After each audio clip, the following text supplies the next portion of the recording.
Okay. Bring it into a little bit of summer. Okay. It is what spring is here in D.C. Where's Steve? Where's Steve go? You gonna help put that on? Everybody know their orders when they're going? Are you taking off your mask? Yeah. Okay. Thanks, bro. I'm really.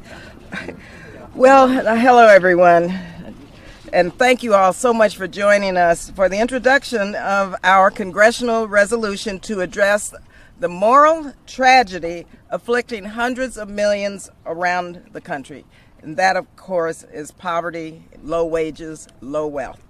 I'm standing here today with so many of my good friends and colleagues, and I want to especially thank all of our members of Congress, first starting with Congresswoman Pramila Jayapal, who is our esteemed chair of the Congressional Progressive Caucus, who has worked day and night to help make sure that this resolution and the pathways out of poverty are straight, not crooked, but straight.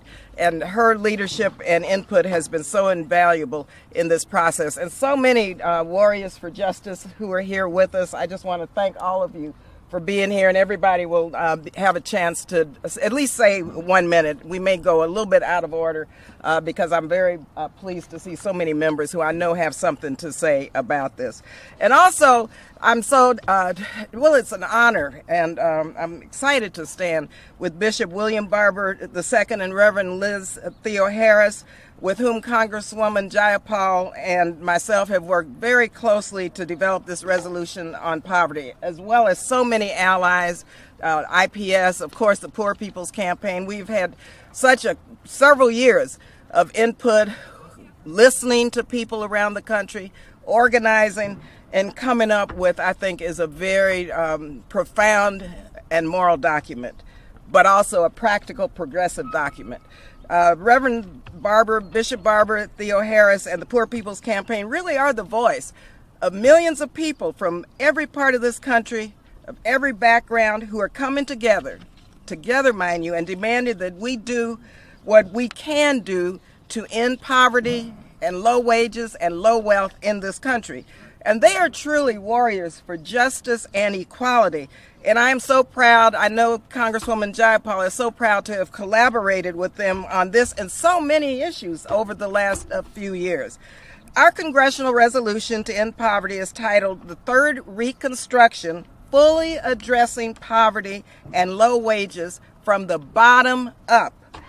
Now, Congresswoman Jayapal and I will be introducing this next week, and of course our goal is to seize this moment of reckoning, and that's where we are in this country. We're at this moment of reckoning to reimagine a better future for systemically oppressed and underserved and marginalized communities, and this is the moment, and so we must seize this time.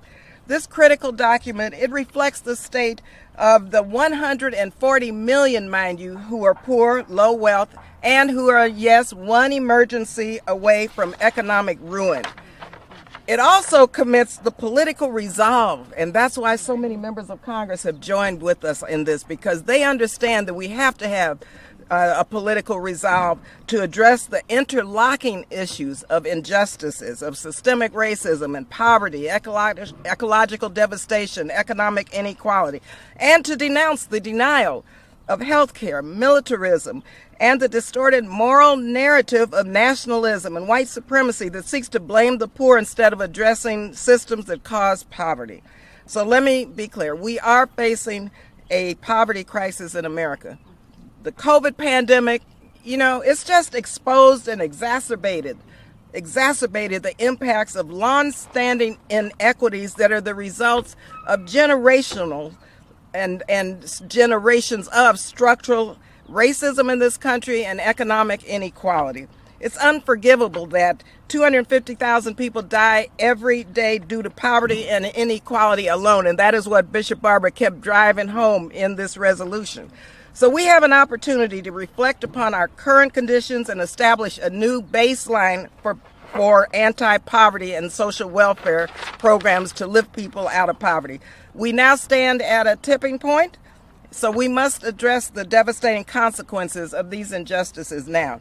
We have to prioritize the needs and demands of the 140 million people suffering each day from poverty and truly build from the bottom up. From housing to health care to welfare, water, education, you know all of the issues which are laid out in this resolution. And so we're calling on Congress and the Biden administration to develop a legislative framework to realize a third Reconstruction to fully address poverty and low wages from the bottom up. And so, yes, we do need this third Reconstruction to revive our moral and political commitments to democracy and the founding principles of the country. And so I just want to say to all of those who have been involved with the hearings and town meetings of millions around the country with Reverend Theo Harris and Bishop Barber, we hear you, we see you, and just know you have elected officials here in the House of Representatives, and I know in the Senate, who are going to listen and take your voice into these legislative bodies and do the right thing and move with a vengeance, because we know that we are in a state of emergency. And so now let me bring forth our partner, who is such a tremendous leader on so many issues, our chair of the Progressive Caucus, Congresswoman Pramila Jayapal from the great state of Washington. Thank you so much, Congresswoman Lee. I think everyone knows I wouldn't be in Congress probably except for Congresswoman Lee showing her bravery and courage around the war in Iraq back in the early 2000s. So thank you for your championing, for your leadership of the Progressive Caucus and of all of these issues, and for raising poverty long before anybody else talked about it and insisting that we talk about it. So I love Barbara Lee. She speaks for me, as she does for so many people. To Bishop Barber, to Reverend Liz Theo Harris, to all the millions of people who make up the movement for the Poor People's Campaign, I thank you for your clarity, for your commitment, for your organizing, and for bringing this struggle to the forefront. We are so proud to be your partners in elevating the faces, the lives, and the people whose suffering can and must be addressed with real action right here in Congress. Yesterday on the floor, when I spoke about this resolution, I reminded people that Mahatma Gandhi, a great leader in nonviolence, said that allowing poverty is the worst form of violence. And let me be clear, poverty exists because we allow it to exist. In the wealthiest country in the world, 140 million people are poor because we have allowed it to be so. We have turned our eyes from the suffering of families who do not have enough to eat, from the 32 million Americans who don't even earn $15 an hour, from the 87 million who are uninsured or underinsured, from the structural racism that is built into every one of our institutions, but also the classism that has left behind millions of people who feel unseen and unheard. And as Representative Lee said, the pandemic only shined a bright light on the inequities that existed a long time before. But don't forget that even before the pandemic hit, 60% of Americans didn't even have $400 in their bank account for an emergency. But my friends, let us not forget that the opposite of poverty is not wealth. The opposite of poverty is enough. It's enough. Poor people in this country just are demanding that they have enough to thrive. And that is why we're introducing this resolution for a third Reconstruction, fueled from the bottom up, that lights the fire of justice for all. Eradicating poverty is about choices. We allow poverty to continue when we make the choice to spend hundreds of billions on military spending instead of investing in giving enough to the poorest among us. We allow poverty to continue when the richest 130,000 people in America hold nearly as much wealth as the bottom 117 million people combined. When 55 of the largest corporations paid not even $1 in taxes last year. When we let our healthcare system be focused on profits instead of patients.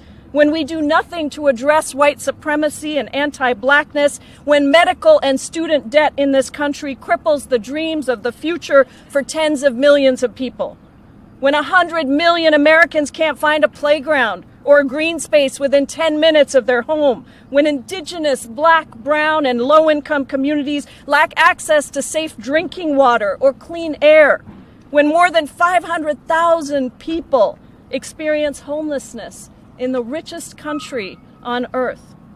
Today we're here because we, the collective movement, the Poor People's Campaign movement knows that we have enough for everyone to have enough.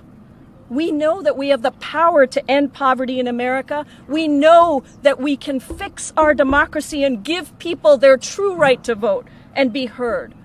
We know that we can heal, and we can heal together. Let us remind ourselves that we are all better off when we're all better off, that we all have enough.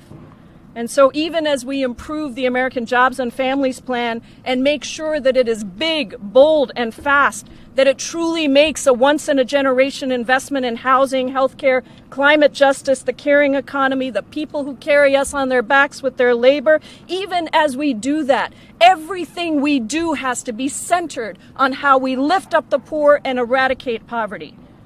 And in everything we do, we can take the extraordinary wealth that's here in America and design policies that build from the bottom up, that put at the center of all of our solutions the very real people whose lives are most at stake and who deserve to be at the table. We can implement bold proposals that center the poor, provide housing, healthcare, climate justice, equitable public education.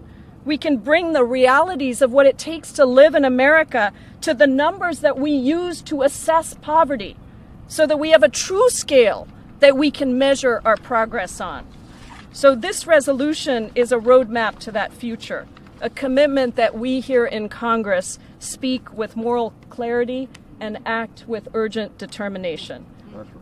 And so many of the members here, in fact, I think all of the members here, are members of the Congressional Progressive Caucus, 95 members strong Congressional Progressive Caucus, and many of them have bills that they have already introduced that fit into the framework of this resolution, that align with this necessary third Reconstruction and with our transformative people's agenda that we already introduced as a roadmap for this Congress.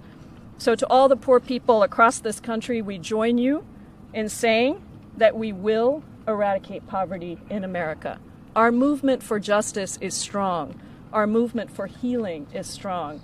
And I'm so grateful to Representative Barbara Lee, to all of the members that are here today, and of course to Bishop Barber, to Reverend Theo Harris, and to the millions of people across this country that are counting on us to make it happen. Thank you so much.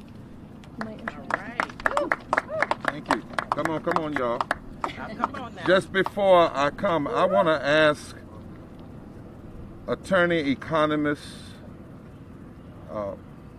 Shally Gupta Barnes and the Reverend Rob Stevens, who lead our policy efforts for the Poor People's Campaign, a national call for moral revival, and for Kairos and for repairs of the breach.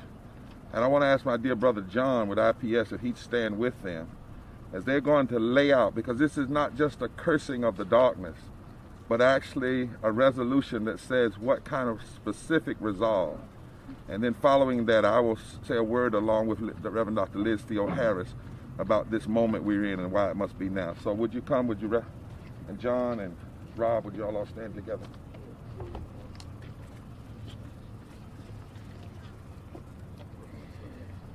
Hello, everybody.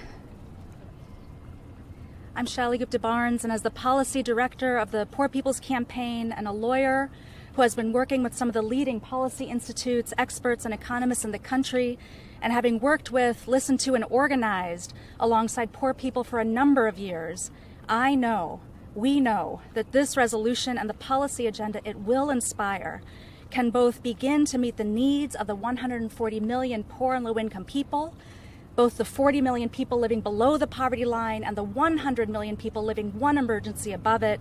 This resolution can also strengthen our entire economy by restructuring it from the bottom up.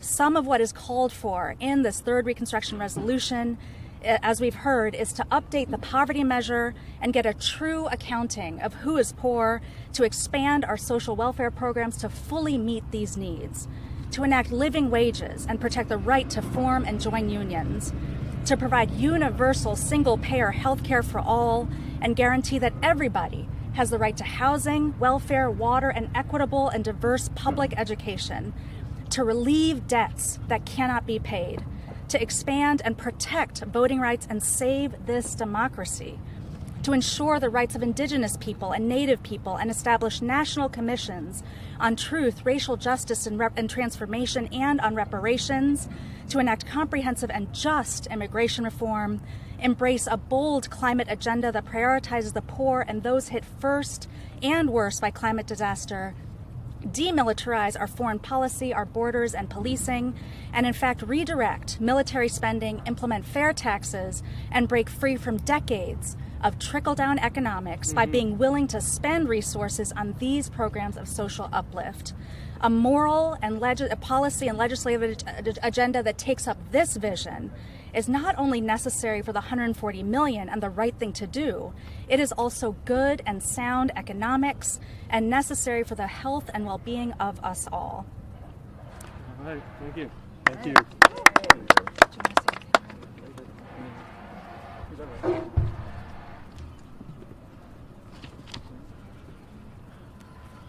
I'm going to ask Ross Pellis to join me here, and also I want to ask a young man to stand with me whose aunt was beaten on the Edmonds Pettus Bridge, Miss Boyington.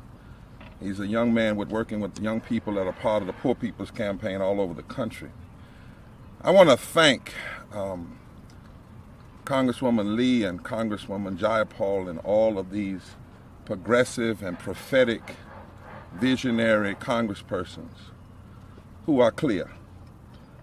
Sometimes you got to got some people that are clear. I'd let her stand right beside you so you're not blocking. Yeah. There we go. Yeah. There we go. Clear-eyed that if this nation is serious and wants to fully address poverty and low wealth from the bottom up, we all of us first as human beings and as moral agents must embrace this, an omnibus vision of a third Reconstruction.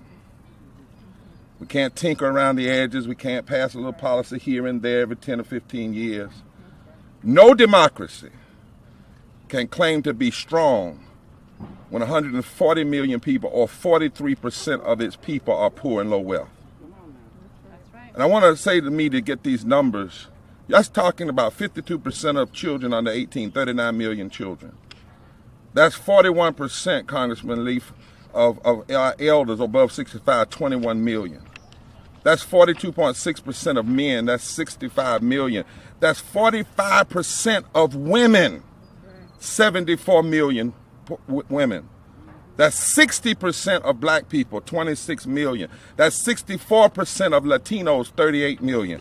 That's 40% of Asian people, 80 million. That's 59% of Native Indigenous people, that's 2.1 million. And listen, because of how the narrative is often misspoken, that's 33.5% of white people. That's 66 million white people. 62 million people right now, and in the midst of the pandemic, make less than $17 an hour. Before the pandemic ever hit, according to a study at Columbia University, 250,000 people a year died from poverty, not the pandemic of poverty. 750 people a day. 400 people were making an average of $97,000 an hour, while 62 million people made less than $17 an hour. Prior to the pandemic, those who suffered the most during the pandemic, they suffered the most, while billionaires made nearly $2 trillion during the pandemic. 8 million more of our brothers and sisters in this country fell into poverty. And poor and low-wage workers, the stat that we haven't talked about much during this pandemic. You hear about race, and we should, and you hear about different cities, but the poor and low-wealth people of all groups have been the ones who risked the most in this pandemic. They were the first that had to go back to work, the first to get infected, the first to get sick, the first to get hospitalized, and the first to die. They have been 3 times as likely to contract COVID as their wealthier neighbors. And we know that if we're going to get the omnibus legislation necessary for a third Reconstruction, fully addressing poverty and low wealth from the bottom up, we must address several interlocking injustices simultaneously. You can't separate them anymore. Systemic racism as it relates to all of racism, against black people, brown people, indigenous people, Asian people, and the collateral damage done to white people because of systemic racism. Systemic poverty, ecological devastation, denial of health care, the war economy, and militarization of our community, and the false moral narrative of religious nationalism.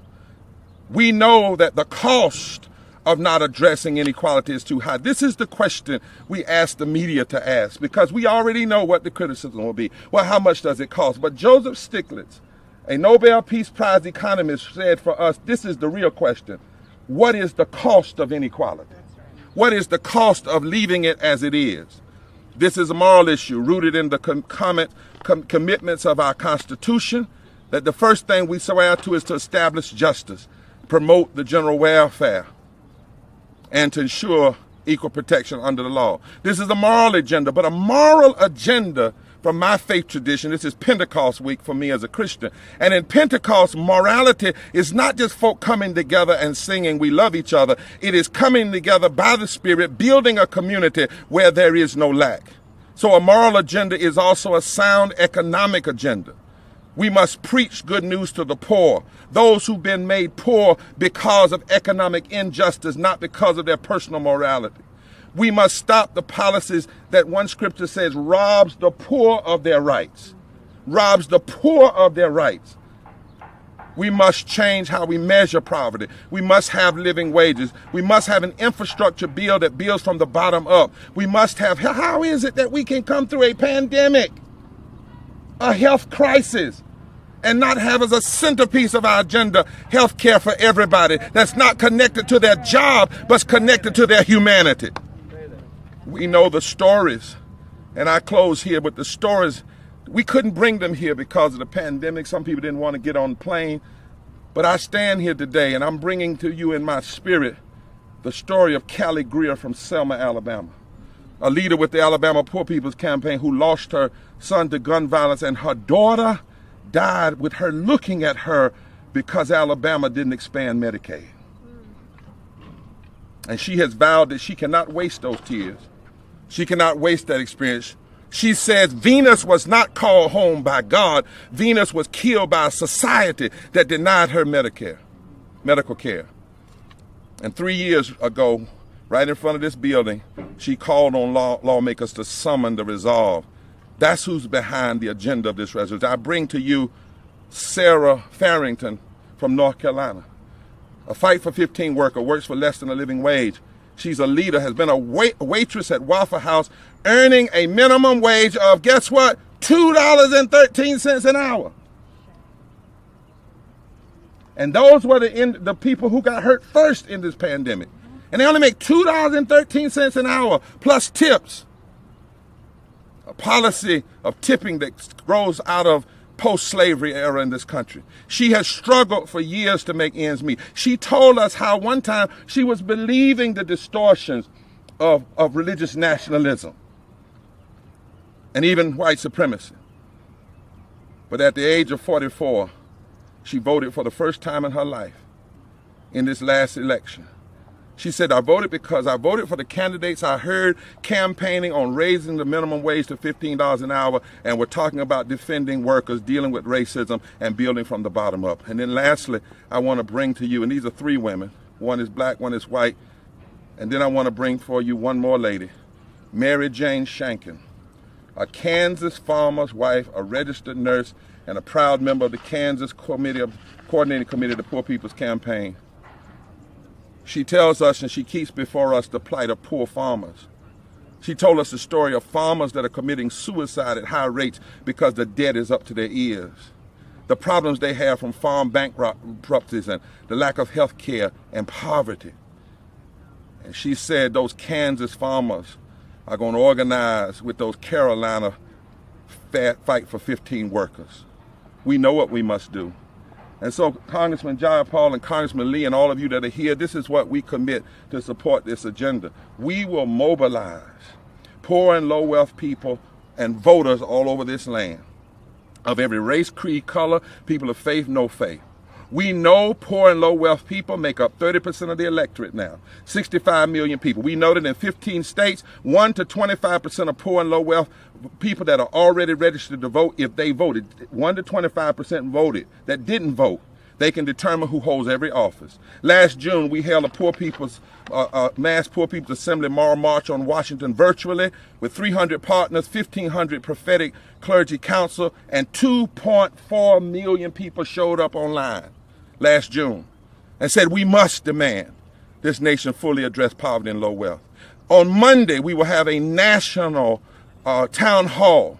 You will be joining us as this resolution is introduced. Next month, on June 21st, tomorrow Monday, we will launch 365 days of mobilizing towards a mass poor people's, low-wage workers assembly and moral march on Washington in person for June 2022, because we're going to put a face on poverty.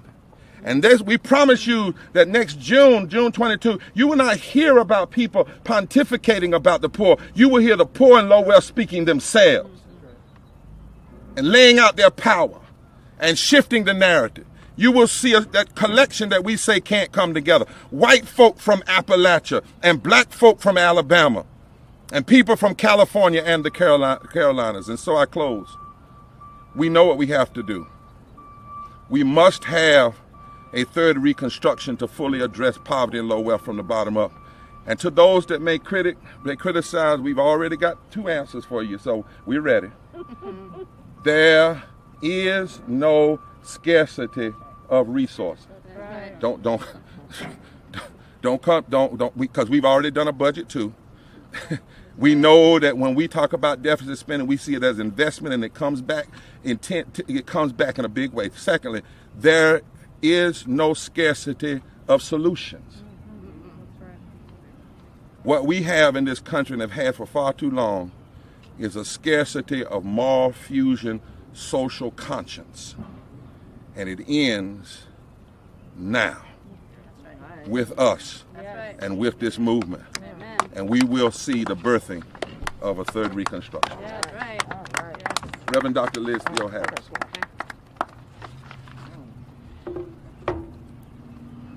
I'm proud to stand here today as the co-chair of the Poor People's Campaign, a national call for moral revival.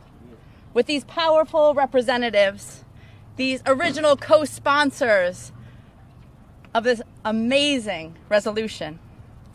On behalf of the Poor People's Campaign coordinating committees in 45 states, over 2,000 interfaith clergy, and 300 partner organizations, but especially on behalf of Pamela Garrison, a low-wage worker from West Virginia, daughter of a West Virginia coal miner, who reminds this nation that although some say that poverty is a personal failing, that it is our society that is in actuality failing the poor.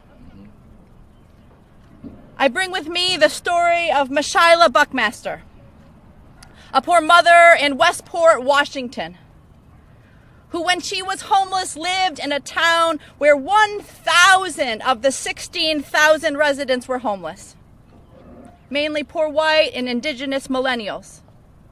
Mashyla has been organizing with the Poor People's Campaign since our launch more than 3 years ago, and right across from this Capitol, she reminded us. She said, I wasn't homeless because I was stupid and lazy. That's right.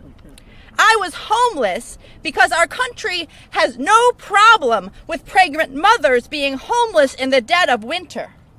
While just 2 hours away in Seattle, the founders of Microsoft and Amazon have made themselves the richest individuals on the planet. You tell me who's messed up in this situation. That's right. That's what she said.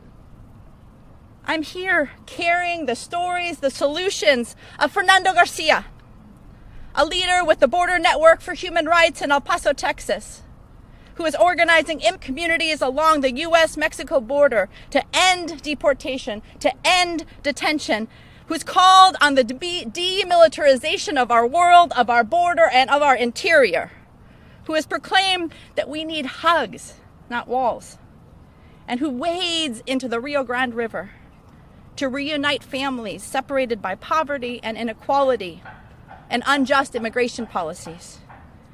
I stand here today too aware of so many people who have died from poverty and inequality in this, as we've heard, the richest country in the world.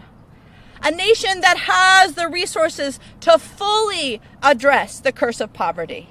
A nation that throws away more food than it takes to feed every person. And yet food lines continue to grow. A nation that has 5 empty housing units for every homeless person and family. And yet evictions continue to rise. With us today, I feel the spirit of Pamela Rush from Lowndes County, Alabama, who had raw sewage in her yard, mold in her trailer, was fighting for health care for all, living wages for all, decent housing and education for all, until she died of COVID and the pre-existing conditions of racism and poverty this year. She inspires me. She inspires the entire Poor People's Campaign. That's right. To fight on, to build a moral fusion movement, to reconstruct society from the bottom up. Today, we have the solutions to fully address the injustices of systemic racism, poverty, ecological devastation, militarism, and this false narrative of religious nationalism. We have the solutions. They're right here. They're right here in this third Reconstruction resolution. And so we must build the political will, the compelling power, the resolve to lift from the bottom, so that all of our society, starting with the poor, the bruised, the battered, the marginalized, the excluded, the underpaid, may rise. Thank you. Thank you, thank you. There's an army rising. Okay, let me, before members have to leave, I'd just like to recognize those members who are here before we go to our next speakers. Congresswoman Jan Schakowsky from the great state of Illinois.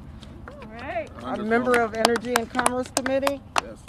Who's Congresswoman Gwen Moore from, of course, Wisconsin, a member of the Ways and Means Committee. Congresswoman Sarah Jacobs, who's going to speak in just a minute, from the freshman class, who's hit the ground running, from the great state of California.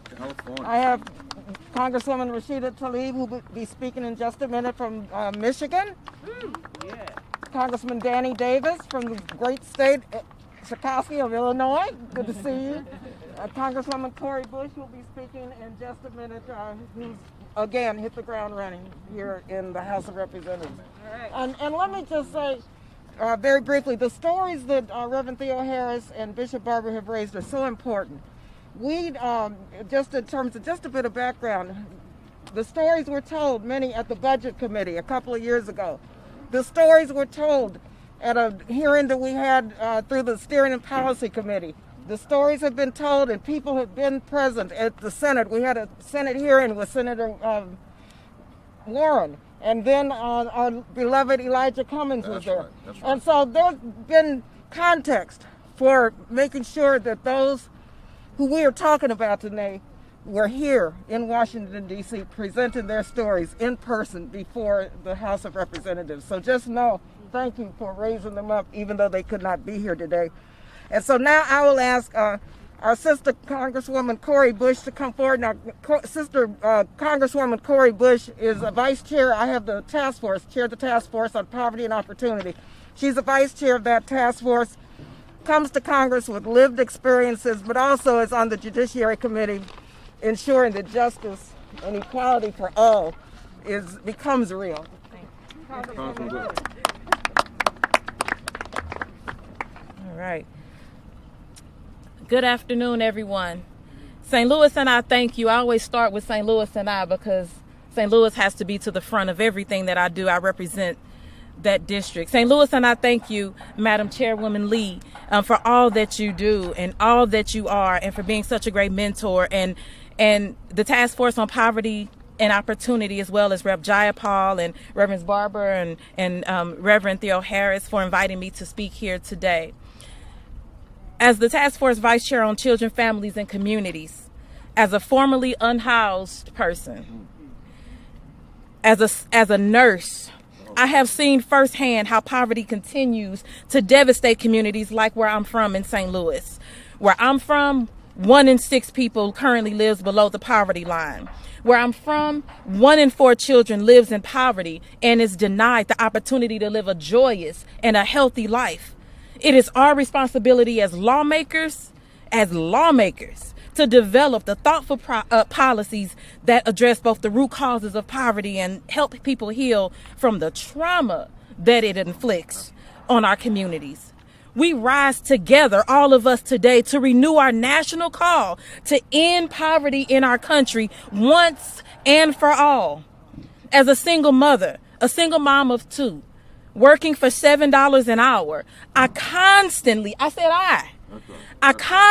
lived with the anxiety of not knowing how I was going to pay for my children's clothes when the school says they have to look like this. Constantly worried about how I would purchase food because we need food to live, and food was not an easy thing to come by, especially if it wasn't sodium filled. And how to pay my rent each and every month. That was an actual thing that after the first, I worried about the next first. I didn't have relief. On the first, after I gave that money, if it hit the first, if it wasn't the 7th or the 17th, I was already worried about what was going to happen the next time I had to pay my rent. Being 1 car accident or 1 flat tire, 1 medical injury away from total catastrophe in my life. The catastrophe that causes chronic stress. It causes chronic stress. That's a real thing. And exhaustion and anguish.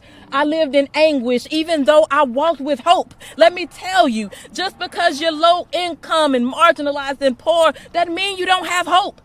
I had plenty of hope, but I woke up to anguish. Anguish knocked on my door every single day and said, hello, you're still broke. I deserved better. It wasn't that I didn't deserve more, I deserved better, and so do every single regular person in our communities. We're making real progress to dismantle systemic economic inequality that is harming our children, harming our families, harming our communities. Our resolution today, it represents a new chapter in congressional response to the plight of those among us who have the least. We have to start with those who have the least. And if we don't, we'll be in the same position we are right now, understanding what does the least look like. The least can look like me. The least can look like you. We refuse to accept the systems of oppression that force our community members to live in poverty, because we know that poverty is a policy choice. It's a policy choice, and we choose health and prosperity for our communities instead. Included in this resolution is a resolute demand for a modern system of measuring poverty. We do not support criminalization and policing our communities, and we insist on more investments in social services. Where is the money for our social services? Where is the money? Our health care. It's care for people, for humans. We need that care. We need affordable housing, education, and infrastructure. Let me say, the $50 billion that we will save by withdrawing from Afghanistan could permanently end homelessness.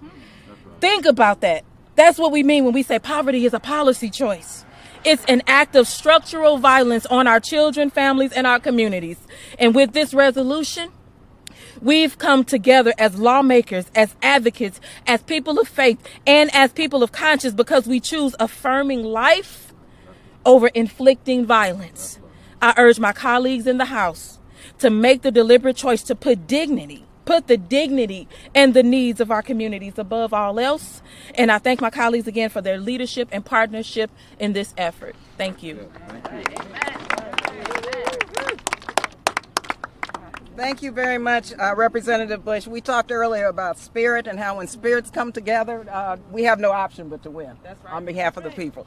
Let me now, and I mentioned our Poverty Task Force, Poverty and Opportunity Task Force. I failed to mention it took a while to really, not with these members, but to get our caucus to really focus on issues around low wealth working families, low-wage individuals, poor people, and Congresswoman Jayapal kind of laid that out. But we finally established, they heard us, they heard you, they heard the people in this country crying out for a structure in the Congress. So we established the task force on poverty and opportunity. One of our vice chairs now, Congresswoman Sarah Jacobs, is with us. She's a new member.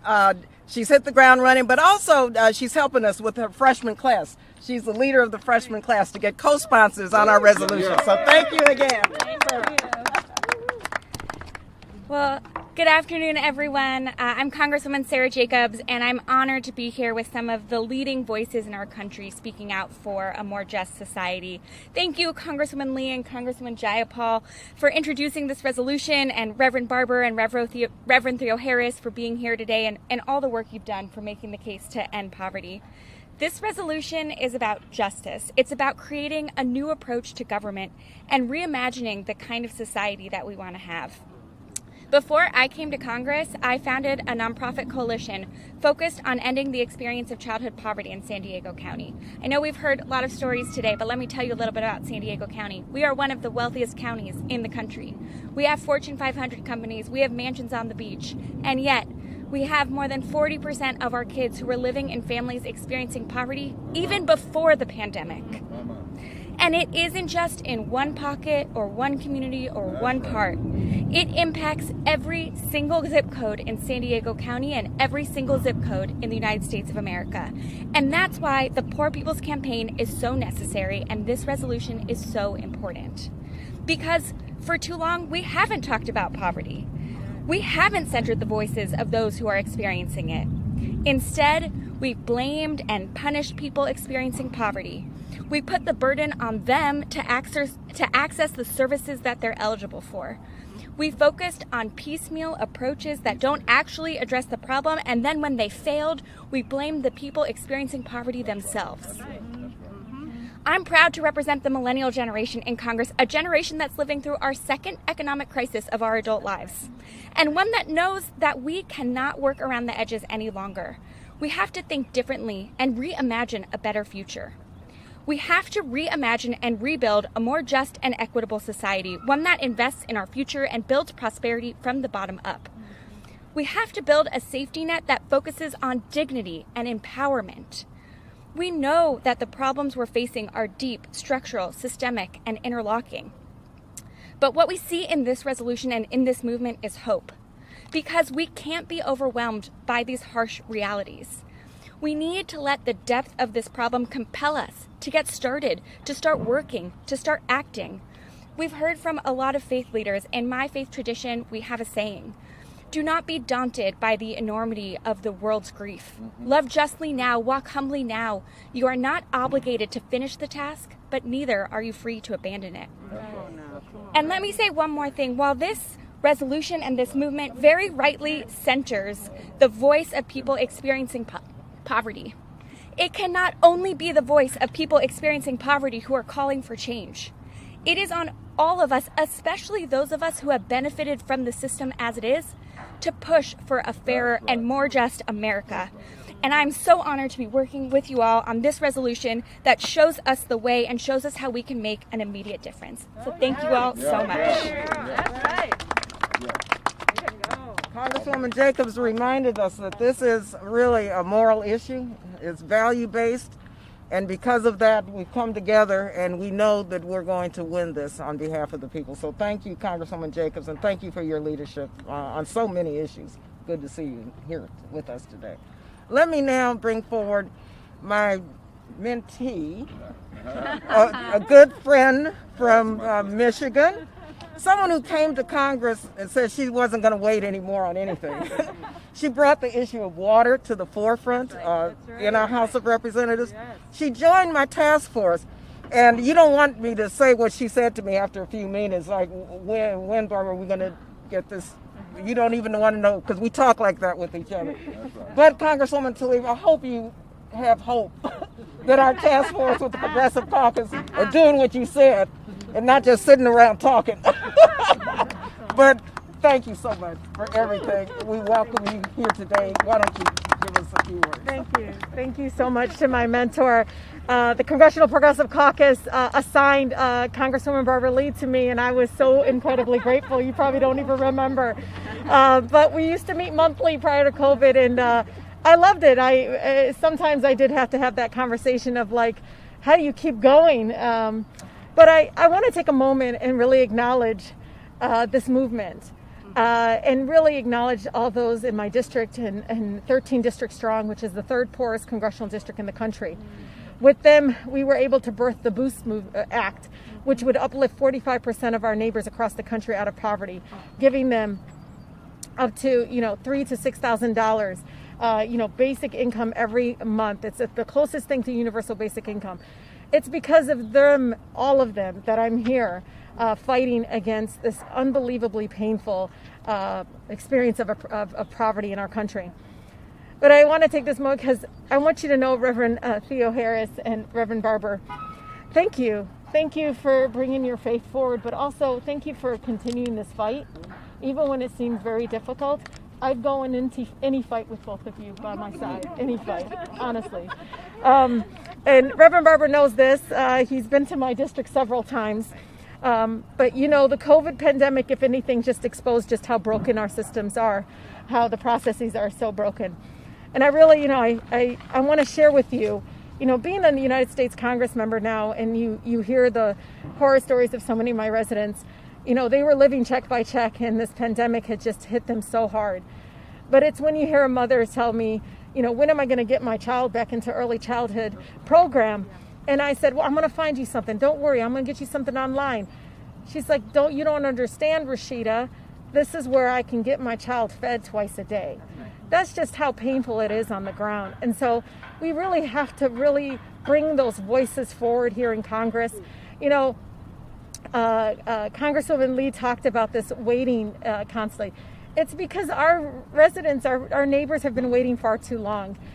Everybody here I know wants the same thing. Who doesn't want to end poverty? But I'm moving with a sense of urgency. I'm saying we don't have another hour. We don't have another day. We don't have another month. And so I'm hoping with this resolution that we can move with that sense of urgency, because really, truly, our residents can't wait.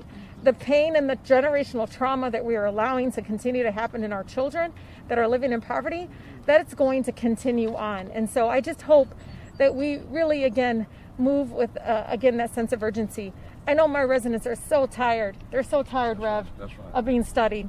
They're so tired. They're like, how much more do you need to know about me living in poverty? And so really important as we move forward that we build these alliances. And it's so wonderful to see the diversity of the different districts coming together, because I don't think the brokenness in our society of how we address our most vulnerable has touched every single part of our country. So thank you with that, and God bless. Congresswoman Lee, could I just make 1 30-second? I know you got another comment, but I want to say something. Congresswoman Jayapal, before she was a congressperson, was in the planning meeting for the Michigan Poor People's Campaign 3 years ago. Did I say Tlaib? I'm sorry, I'm confused. The son got me. Tlaib, Congresswoman Tlaib. And she was there for the training. What I want folks also to understand is two important pieces. Now, this resolution will take on those who do something and say, we just move folk out of poverty, because what we're going to ask you is, which measurement did you use? Because if you mean you just got somebody to $12,900 a year, because the old poverty line says if you make above $12,800 a year, you're no longer poor. We're not dealing with that measurement anymore. That's a false measurement. Secondly, we are in a movement. We did 6 weeks of nonviolent direct civil disobedience in action here in 2018. The resolution is the map, the call for the resolve. We as a movement, I want you to know this, are committed to, we've done enough studying. That's why we're telling you, we're coming to DC in 2022. We're organizing around the country, and we're committed. What you do in nonviolent action, you have to make sure first people clearly know what you want, why you want it. And then you have to be willing to do everything, including putting your bodies on the line nonviolently, to shift the narrative and build power. Please understand that this time is now. We're calling for the resolve, and we have the resolve of people all over this country. Like the lady I met in Appalachia 2 weeks ago, and we were with her on Monday, Congressman Lee, and I asked her what was she doing. She said, we're having Taco Monday. I said, why are you having Taco Monday? She said, every Monday we have tacos Mondays to raise money to provide women who work for less than a living wage their supplies for their menstrual cycle. She said, we're tired. And if this movement is serious about mobilizing in every way, legislatively, legally, consciously, agitation, all of it in a nonviolent way, then I'm with this movement. I want you to know that's the resolve we have. Amen. Thank you, Bishop Barber. And let me just mention, some say, how practical is this? How are we going to get this done? Well, I want you to know so much of this resolution already members of Congress have introduced in terms of legislation. We're going to ask for executive orders on some of the provisions.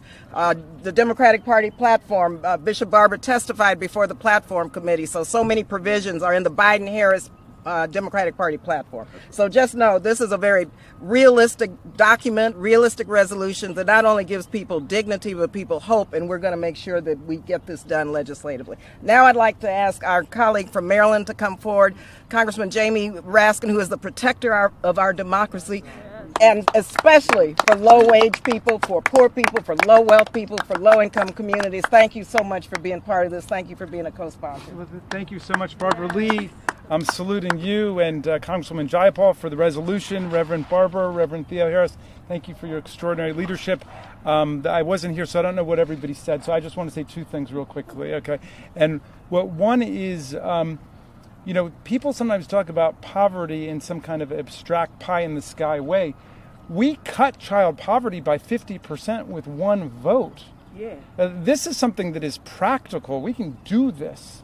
All we need is the political commitment to make it happen. And but having said that, it's going to be very serious business, as Reverend Barber says, because it's going to require the only thing that's ever worked in the country to really redistribute power, which is a mass nonviolent movement. And I want to contrast that with what we experienced on January 6th, which was a violent insurrection. And I want to thank these two great leaders, Reverend Theo Harris and Reverend Barber, for showing America how you actually make constructive change. You don't knock down the windows and beat up the cops and storm the Capitol and overthrow the election. You organize for the election to defend the voting rights of the people and mobilize a mass turnout to win. Yeah.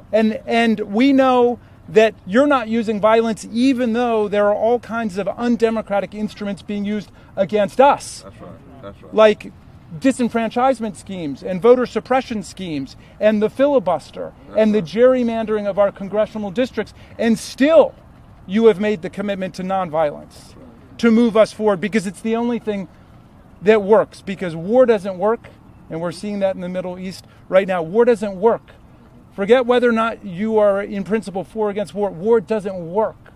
And violence doesn't work, as I hope we proved to our friends on January 6th. So America needs a new nonviolent movement, and this is it. It has arrived with the Poor People's Campaign. It's here right now. We've got it. And we know how many of our leaders, Reverend Barber, that we've lost to violence in our history. We lost Reverend King. We lost the Kennedys. We lost Malcolm X.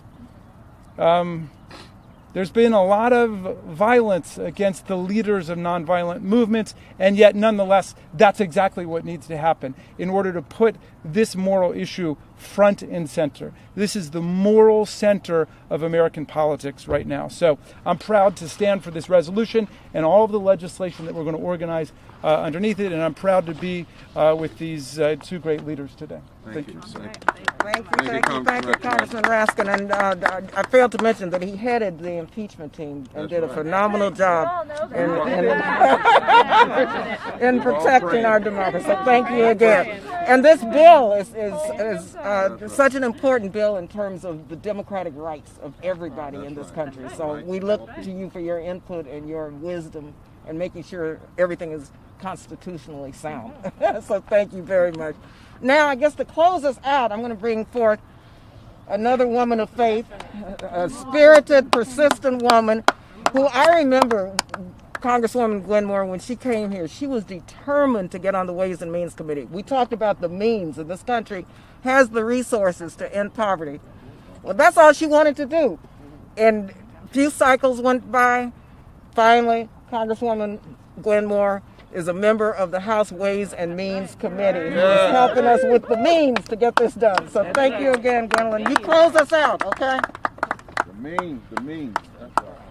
Let me just say how honored I am to be here with the FACE community, all the other consortium groups, with Reverend Dr. Barber and my sister, Reverend Dr. Liz Theo-Harris, who is from Milwaukee, Wisconsin. You know, just saying, to support this resolution sponsored by Rep. Lee and Rep. Jayapal.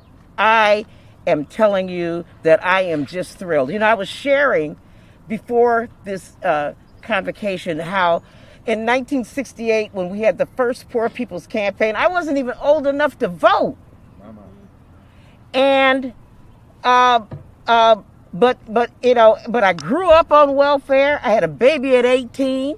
You know, I'm like Drake. I started from the bottom. Now I'm here. And I'm on the Ways and Means Committee. That's right. Because in 1996, when our governor ended welfare as we knew it, snatched the safety net from up under babies and children so that he could put them out there at the mercy of the low-wage workforce. I mean, poverty is a deliberate thing, y'all. Yes, it is. We do it on purpose. You know, the employers came and said, we can't compete against you giving them Medicaid and food stamps, and you got to take that away from them to force primarily women onto the low-wage workforce. Well, I wanted to be on the Ways and Means Committee, which is a very prestigious committee, for that reason. And people looked at me like I was crazy. So, well, if you know, I want to be on there because all the stuff I care about is under there. TANF, Social Security, Medicare, foster care. You know, half of that bill, the economic impact payments, all that stuff came under the jurisdiction of the Ways and Means Committee. And I say that to say that I stand ready to work with these authors and your famous sermons to put some meat on these dry bones, of this resolution, and have them make this document become a living soul. All right. Okay, Congresswoman Moore, you call this a convocation, but I think it's the benediction that you gave us today. So thank you all for coming and being witnesses to what we're getting ready to do on Monday. And also, if you have any questions that you'd like to ask members, feel free. We're going to end the press conference now because everyone has obligations and we went over time. But it was important to hear the perspective and the spirit and the clarity of purpose of all of those here. So thank you, Bishop Barber. Thank you, Reverend Theo-Harris, for being here. And thank you all. You all have to go back to the floor. We know Liz and I can take some questions. Okay. You all have go right ahead. Because the Congress people have to go. Yeah, we gotta run. Forward together, not one step back. Thank you, Reverend Barber. Thank you. Liz and Charlotte, you all have any questions for us? We wanted to give an opportunity. Okay. We good? All right. We're good. Forward together. Forward together, not one step back. All right.